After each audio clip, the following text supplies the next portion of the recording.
Hi everyone, welcome to Cambridge Veritas. How's it going? I am Krish, your IELTS trainer. This is English speaking practice brought to you by Cambridge Veritas. Very important lesson today. And I'm glad that you came and tapped on this video, clicked on this video, because I know you may know a little bit about reading strategies that we use on the IELTS exam. You may not know about IELTS reading strategies, but most of the students have heard about these two words, skimming and scanning. You may be one of those people as well.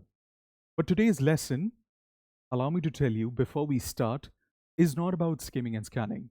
There's a separate lesson for it, and those are important reading strategies. I'm going to talk to you about something more important than that. What are 6 different strategies that you should keep in mind? We're going to be talking about what students do only vis-a-vis what you should focus on. So in the next 10 minutes, you'll become really confident, hopefully, with 6 different strategies that you should keep in mind when it comes to IELTS reading test. So let's get started without further ado. Here we go. On the next slide, we're going to play a very interesting game. The name of the game is Which Strategy Am I? I repeat, which strategy am I? In this game, I'm going to show you a strategy one by one. For example, we have this strategy. Let's read it. I start by dash the important information in the passage so I can focus on the main ideas. Now, the game is very simple in this strategy. I have given words in the panel, in the orange panel above. We have to put the right word here and understand what this strategy is about. So let's do number 1 together. I'm going to give you some space so that you have a look at the screen here. Strategy 1 is I understand by dash the important information in the passage. What do you think could it be? Underlining, keywords, scanning, paraphrasing slowly or before? The correct answer is underlining. So this is a very important strategy. Yes, you can underline important pieces of information. For example, dates, numbers. I'm going to write it here for you. A lot of people think everything is important for me. Have you seen those people? You could be one of them as well who like to underline everything in the name of underlining important pieces of information. Let me tell you what you should only underline and focus on. If there are any names that are mentioned, if there are any numbers that are mentioned, if there are any terms that are mentioned in italics, I repeat, terms in italics, if there are any dates that are mentioned for that matter, these are the different kinds of things that you usually underline because they help you get closer to the answer. Most of the questions actually ask for specific pieces of information just like them. All right, so that was number 1. Number 2, here we go. This strategy is try to guess what the answer is from the panel. I read the questions and underline the dash so I know exactly what to look for. Now, unlike first strategy, in the first strategy, the students look at the passage first and they underline the keywords there. But strategy number 2 is actually smarter. How is it smarter? Can you guess? Should you look for answers first or should you look for questions first? You should look for questions first. So in this strategy, I underline the keywords in the questions. That's very, very important. Always keep this in mind. So the next time when you are reading an IELTS passage, do not jump to the passage first. Always focus on the questions first and underline the keywords there. Extremely important. All right. For these questions, you can keep putting the answers in the comments or on a rough sheet that you may have. Extremely important. Do that. Your participation is what will help you learn better. All right. Strategy number 3. Please have a look. I read the whole passage, dash. I look at the questions so I understand the topic. In my 15 years of teaching IELTS career, 90% of the students end up doing this. They read the whole passage. Now, to be honest, I used to have one student back in 2016, I think. And one day he said something in class, and I still remember it. It's 2025 right now, so almost 9 years. I still remember it. And he said, um, Krish, I like to read the whole passage, and he used to give right answers as well. He said, Krish, I like to read the whole passage, and I like to use the CBSE method that I used to use in my grade 12, and it's working for me. In the end of the day, it's fine if it's working for you, reading the whole passage, but it is not an ideal strategy, and it doesn't work with 99% of the students because it ends up consuming a lot of time. Maybe he had a lot of practice, but if you like to read the whole passage, A, you will not remember everything despite reading it, and B, you'll actually lose track of time. You'll end up wasting a lot of time, and you only have 60 minutes to do that. You know that, right? So it's very important to make sure that, what is the answer to this? I read the whole passage. B4 is the correct answer. If it works for you, helps you give the correct answer, do it. But in majority of the cases, it doesn't work. Why did I mention it? Just to honor students like him who actually read it and end up giving the right answers as well. That's totally fine. It works. Okay? Strategy 4. What do you think is the correct answer? Tell me in the comments quickly. I read the questions, dash, and carefully before I look at the text. The correct answer is, I read the questions slowly and carefully before I look at the text. It does wonders. Why do you read the questions slowly? Can you tell me in the comments below? Tell me in the comments, in your opinion, why do you think we should read the comments slowly? I'm going to tell you the answer in the next 5 minutes. I'm going to write the answer as well, as a matter of fact. How does it help? Reading the question slowly. The correct answer is, you're able to, again, underline the keywords in the questions as well. The whole idea is, you need to know what the keywords are in the question. Once you know what those keywords are, you'll be able to trace your answers back into the passage as well. Okay? Extremely important. All right, let's have a look at the second last strategy. Here we go. I hope you're able to see this. Number 5, I number the dash in the text to help me find information faster. What do you think it is? So we're done with before, we're done with slowly, we're done with keywords, we're done with underlining. So I number the scanning in the text? No, it doesn't make sense. The only answer that's left is I number the paragraphs. And you must be like, Krish, aren't the paragraphs already numbered on the IELTS reading test? More often than not, they're not. Sorry. In majority of the cases, paragraphs are not numbered. You will end up seeing questions like those where the paragraphs aren't numbered. So it's important for you to do so, because then you will be able to trace back the information when you're connecting the keywords with the paragraph number that you're trying to trace that information in. So if you have a passage where the paragraphs are not numbered, important strategy, number the paragraphs. Okay? I repeat, number the paragraphs first. All right. Strategy number 6, ladies and gentlemen, let's have a look. I use my eyes to move quickly down the text. This is called dash, and it helps me find answers fast. You have a text and you're quickly just hovering your eyes and moving down to the text from top to the bottom. What do we call that? It is called scanning. Once again, what do we call it? Called scanning. So there you have it. 6 important strategies. But it is not over yet. We will now use the keywords strategy in the next question that we have, the practice part. But before we move to practice, I want to ask you an important question.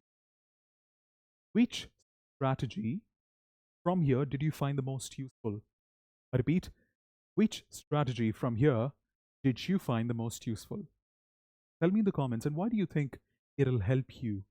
Reflection is very important because when you reflect on it, when you critically analyze it, that's what your job is on the IELTS exam in writing and speaking. But when you do that, it helps you learn better. Yeah. Lovely. Before we move to practice, there are 5 things that you have to keep in mind. I repeat, there are 5 things that you have to keep in mind. What are those 5 things? Allow me to draw your attention to number 1. Whenever you have to find the correct answer, you need to focus on what you're looking for. We've already discussed it. And one way you can do that is by underlining the keywords. We also spoke about that on the last slide. I want to show you an example of it. We will use the same example for practice on the next slide. So here we go. Imagine the question is, bear with me. So the question is, what is your favorite memory of your time in school? Read the question again. Don't read everything, just read the question. What is your favorite memory of your time in school? In this question, if I see this question on the IELTS reading test, I will not highlight everything or underline everything. I will only underline the word what, the word memory, and the word school. Why? Keywords are the most important words of a sentence. And I also told you that it can be words like names, numbers, dates, for that matter, terms that are written in italics. So these are all keywords in a sentence. So in this sentence, in this question, I feel that these are the 2 keywords, memory and school, and I have to keep this in mind when I'm looking for answers on the IELTS passage as well that is given to me in the question. One important thing to remember is your and of are not keywords. Why are they not keywords? Listen carefully. Because they are function words. I repeat, they are function words. They don't have a meaning in the sentence. If I hide everything and if I simply say you're off, you will not understand anything. They don't have any meaning stood alone. They only carry meaning when you have content words. So these are called content words, and I use it quite a lot in our live classes. When we have our live classes, I use these words quite a lot. So always focus on content words. For example, Krish. The word Krish is a content word. But my is not a content word. When I say Krish, you're maybe able to understand that I'm trying to say that my name is Krish. But if I say my, you're not able to understand my what. What are you trying to say? Okay? So that's the difference between content words and function words. Remember that. But I know some of you must be thinking, dude, why did you not underline the word time? I know that some of you are thinking that, isn't it? Because if you read the question, okay, before we read this, before we read the answer, can you tell me in the comments, why do you think I did not underline the word time in this question? The answer is on the screen anyway. It is because if you read the question is not about time. It's about school memory. That's why time is redundant. It doesn't have that important a meaning, or it doesn't have that much importance within the sentence. All right? But how do we practice all of this? There's a very simple way to go about it. Have a look. I'm now going to show you 5 or 6 sentences. What we have to do is, one by one, you have to put your answer in the comments below. Just type the sentence. Just type the number. You don't have to type the entire sentence. Type the number and tell me, what do you think are the important keywords in this sentence? I repeat, What do you think are the important keywords in the sentence? That's all that you have to do. Gotcha? All right. Chalo, let's get started. Number one, we're going to do together. Who is against the proposed changes to student tuition fees? Now, if I look at this particular question, WH question is important here, in my opinion, so I'm going to underline that. It's circled for better visibility, but you know what I'm trying to say. Underline it, highlight it. I would also choose to highlight the word against because I can see the synonyms of it in the passage. And similarly, because this question is about something that is changing, the word changes is also important. And in the passage, if I read, I think I will see some information that is related to student tuition fees. Yeah. So I would say that that is an important component as well, an option if you'd like to highlight it. Okay. What about this question sentence?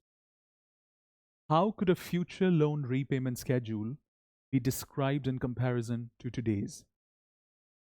I'm going to give you 5 seconds. What do you think are some important keywords? You can pause the lesson and type your answer in the comments below. What do you think are some important keywords in this sentence, ladies and gentlemen? The words that I have highlighted here are tuition fees I've highlighted here. Future loan repayment schedule, because I think it's very important. I will be able to see information related to this in the question. Similarly, the word comparison and the description of it. Now let's have a look at sentence number 3. What do you think are some important keywords in this sentence? Please put your answers in the comments below. So in my opinion, official is important here. Then I would say financially, National Union of Students is also equally important. And the sentence also talks about suffering. So one thing to remember is, whilst I'm highlighting important keywords, in the question, in the passage though, the paraphrased versions is going to be written.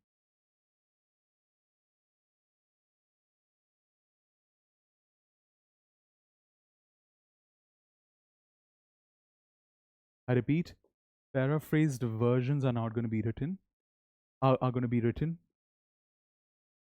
Exact same words are not going to be written.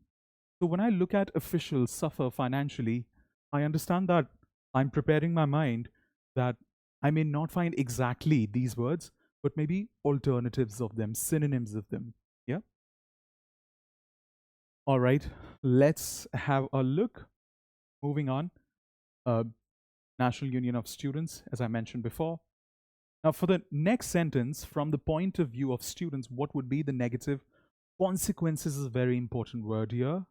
It could be written in so many other ways as well. Result, effect, consequences, aftermath. All of these could be a part of it. Then other than that, I would say, I think tuition fees. Then a point of view of students as well, because there could be point of views of a lot of other people too. So students' point of view. And then the negative consequences. Not would be the. This is a typo. Only this part.